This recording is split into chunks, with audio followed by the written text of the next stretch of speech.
Assalamualaikum warahmatullahi wabarakatuh. Hari ini kita akan belajar materi tentang penyesuaian diri pada hewan. Nah, yang pertama akan kakak bahas di sini adalah penyesuaian diri hewan terhadap kondisi lingkungan. Pertama ada kelelawar. Nah, kalian pasti pernah lihat kelelawar ya. Ini dia kalau belum pernah atau kalau lupa, ini gambar kelelawar. Jadi, kelelawar merupakan hewan yang mencari makan pada malam hari dan tidur pada siang hari. Gitu. Jadi kelelawar ini dia aktif di malam hari, tapi kalau siang dia tidur ya seharian. Makanya kalau kalian melihat ada kelelawar sedang menggelantung di atap rumah, itu dia diem aja, itu tandanya dia sedang tidur. Kemudian, kelelawar mampu mendeteksi keadaan lingkungannya yang gelap.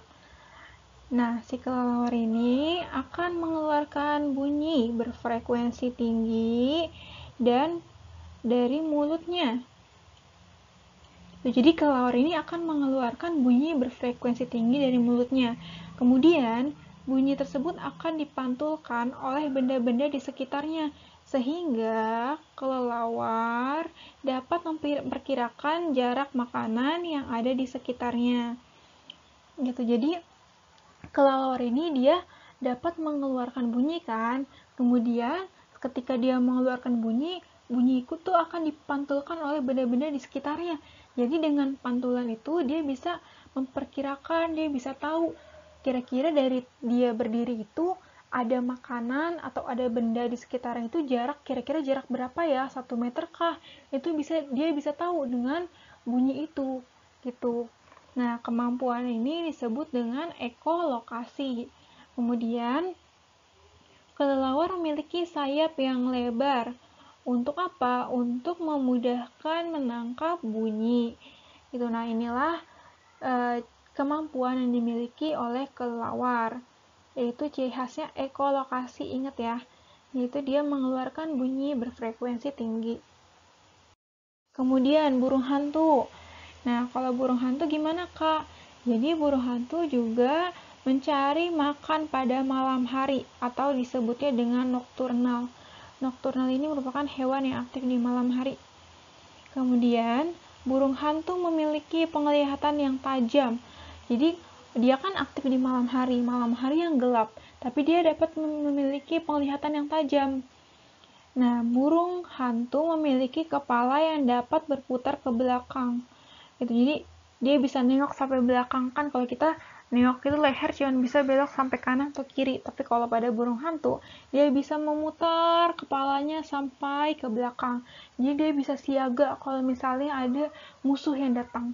Kayak gitu. Kemudian ada toke dan cicak.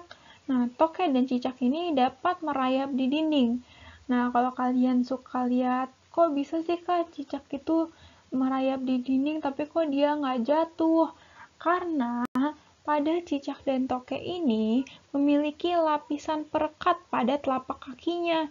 Nah, itulah yang dapat menyebabkan cicak dan toke ini bisa merayap di dinding dan tidak jatuh. Kemudian ada unta. Nah, unta ini hidupnya itu biasanya di gurun pasir yang panas dan gersang. Bentuk dan susunan tubuh unta sesuai dengan keadaan lingkungan, sesuai keadaan alam di gurun pasir. Tubuh unta mampu bertahan tidak makan dan tidak minum sampai beberapa hari. Wah, coba bayangkan, kita aja sehari nggak makan nggak minum udah lemes gitu. Tapi kalau misalnya unta, dia bisa bertahan bahkan berhari-hari gitu. Nah, gimana sih cara unta ini dapat bertahan tidak makan dan minum dalam beberapa hari? Nah, ini yang tadi dibilang, unta ini memiliki bentuk dan susunan tubuh sesuai dengan keadaan lingkungannya. Karena kan namanya di gurun pasir itu sangat panas dan gersang, sehingga kondisi airnya juga sedikit. Kemudian pasti banyak debu tuh. Gitu. Nah, di sini dia memiliki bulu mata yang panjang. Untuk apa? Untuk melindungi mata dari pasir. Kemudian, lubang hidung yang dapat ditutup saat terjadi badai pasir. Wah, Masya Allah. Dia diciptakan sudah sesuai dengan lingkungannya ya. Kemudian, memiliki mulut dan gigi yang bisa mengunyah tanaman berduri. Kemudian, kaki panjang yang berfungsi untuk menjaga tubuh agar tetap dingin dari panasnya suhu pasir di gurun. Kemudian, si unta ini atau hewan unta memiliki rambut di punggung yang dapat melindungi dari sinar matahari, jadi tubuhnya nggak kepanasan karena ada rambut di punggung ini, dan memiliki punuk untuk menyimpan cadangan makanan. Nah, tadi kenapa dia bisa tahan nggak makan berhari-hari? Karena dia memiliki cadangan makanan di punuknya ini, sehingga dia bisa bertahan hidup. Dan memiliki kaki yang tidak mudah terperosot dalam pasir dan mampu bertahan pada suhu pasir yang panas. Ini pada kakinya ya. Kemudian perut unta ini sangat besar. Fungsinya untuk apa? Dia itu dapat menyimpan makanan dan air. Jadi unta ini dia bisa minum sampai 57 liter tanpa henti. Bayangkan, 57 liter si unta ini sekali minum.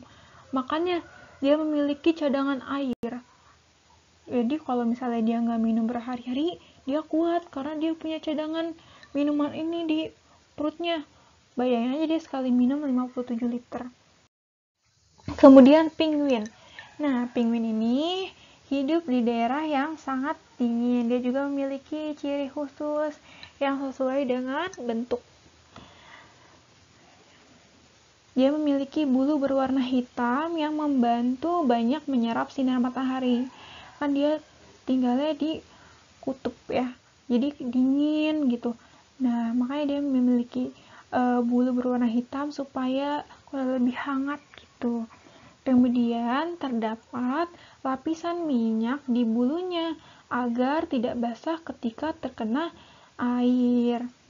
Terus juga penguin ini memiliki sayap seperti sirip yang membantu bergerak untuk mencari makanan, karena makanan penguin itu kan ikan ya, jadi dia harus berenang dulu untuk mendapatkan makanan. Dan memiliki kaki berselaput untuk berenang juga untuk mencari makan. Nah, inilah ciri khusus yang dimiliki penguin. Kemudian hibernasi. Nah, pada musim dingin, banyak hewan berdarah panas membutuhkan energi tambahan untuk menjaga suhu tubuhnya. Mereka biasanya itu melakukan hibernasi. Hibernasi itu apa sih, Kak? Hibernasi adalah tidur panjang. Jadi dia tidur tuh selama musim dingin. Contohnya pada tikus, landak, dan beruang. Kalau beruang kita sering dengar ya, dia biasanya tidur pada saat musim dingin. Kemudian ada munculnya paus ke permukaan air. Jadi paus ini merupakan hewan mamalia yang hidup di air. Mereka bernafas dengan paru-paru. Maka untuk menghirup oksigennya, hewan tersebut harus muncul ke permukaan air. Ini contohnya pada paus. Ini gambar ikan paus. Ada penyesuaian diri hewan untuk melindungi diri. Ya, kalau tadi terhadap lingkungannya, kalau sekarang untuk melindungi diri dari pemangsa. Contohnya, ada hewan yang memiliki sengat. Jadi dia kalau ada hewan yang mengganggunya, dia sudah bersiap untuk menyengat. Gitu. Contohnya ubur-ubur, ada kalajengking, ini gambar kalajengking. Kemudian ada laba-laba dan lebah. Apakah kalian pernah ada yang disengat lebah? Nah, kemudian ada juga hewan yang melindungi diri dengan bisa. Contohnya ular. Ular itu berbisa, ini dia gambar ular. Kemudian ada juga yang memiliki racun. Jadi dia bisa mengeluarkan racun dari tubuhnya, contohnya katak beracun. Kemudian ada hewan yang memiliki cangkang. Jadi kalau memiliki cangkang itu biasanya kalau ada yang mengganggunya, dia langsung bersembunyi di balik cangkangnya. Gitu. Pernah ngeliat nggak siput yang ngumpet di balik cangkangnya? Contohnya siput, ada bakicot, dan ada umang-umang. Umang-umang itu keong yang suka dijual di sekolahan, yang kalau kalian tiup dia ngumpet di dalam. Nah, itu namanya umang-umang. Kemudian ada juga hewan yang dapat mengecoh mangsanya. Nah, ini contohnya mimikri. Hewan yang memiliki kemiripan dengan lingkungannya. Gitu. Jadi dia bisa mengelabui. Dia bisa memiliki kemiripan dengan lingkungannya dengan hewan beracun atau lebih buas atau warna dengan lingkungannya. Contohnya kupu-kupu viceroy yang dapat menyerupai kupu-kupu monarch yang beracun sehingga pemangsa enggan memangsa. Terus juga ada bunglon dan belalang sembah. Nah, dia ini bisa berubah warna ya sesuai dengan lingkungannya. Misalnya lagi ada di serasah-serasah. Kan kadang serasa warnanya coklat, nah dia bisa berubah warna menjadi coklat. Ketika dia ada di daunan, dia bisa berubah warna menjadi hijau. Nah, ini kemampuan ini disebut dengan mimikri. Kemudian ada autotomi. Autotomi ini merupakan kemampuan memutuskan ekornya. Contohnya itu pada cicak. Dan ada juga yang menyemprotkan tinta. Contohnya pada gurita, cumi, dan sotong. Nah, ini gambar sotong. Dan ada juga hewan yang melindungi dirinya dengan duri, yaitu pada landak gitu. Jadi ini duri-durinya dia kalau ada yang mengganggunya dia langsung mengeluarkan duri. Jadi hewan lain yang mengganggunya akan takut. Ada juga terenggiling dan luing. Dia ini menggulung tubuhnya. Jadi kalau misalnya mulai diganggu atau mulai ada pemangsa, dia akan menggulung tubuhnya. Oke, selanjutnya kita latihan soal ya. Nomor 1. Setiap burung mempunyai jenis paruh yang berbeda, menyesuaikan dari jenis apa kira-kira burung memiliki paruh yang berbeda-beda? Ya, jenis makanannya.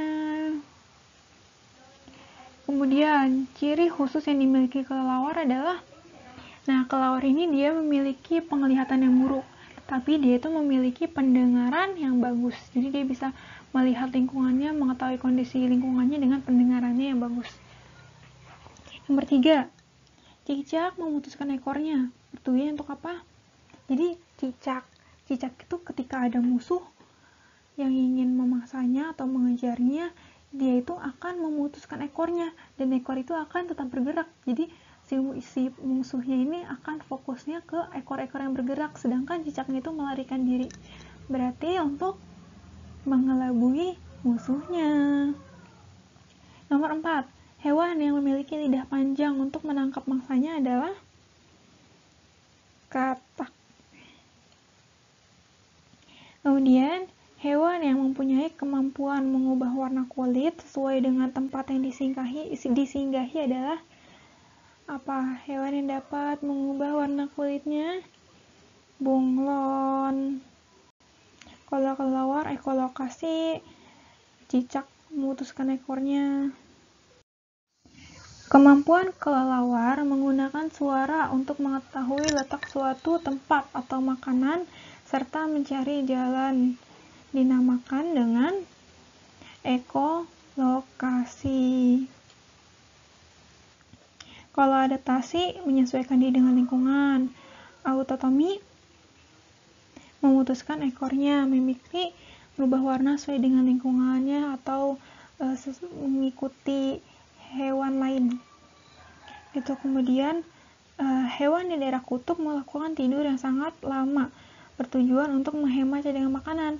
Kemampuan tidur yang sangat lama ini dinamakan dengan hibernasi. Contohnya beruang ya yang tidur di musim dingin.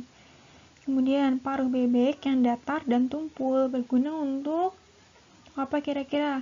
Untuk menyaring makanan di air. Ada lagi, burung kolibri mempunyai paruh yang runcing dan panjang. Fungsinya untuk apa? Untuk menghisap nektar bunga. Oke deh, sekian pembelajaran kita hari ini. Semoga ilmunya bermanfaat. Jangan lupa putar ulang lagi ya, sering-sering dibaca, sering-sering dilihat lagi. Semoga ilmunya bermanfaat. Wassalamualaikum warahmatullahi wabarakatuh.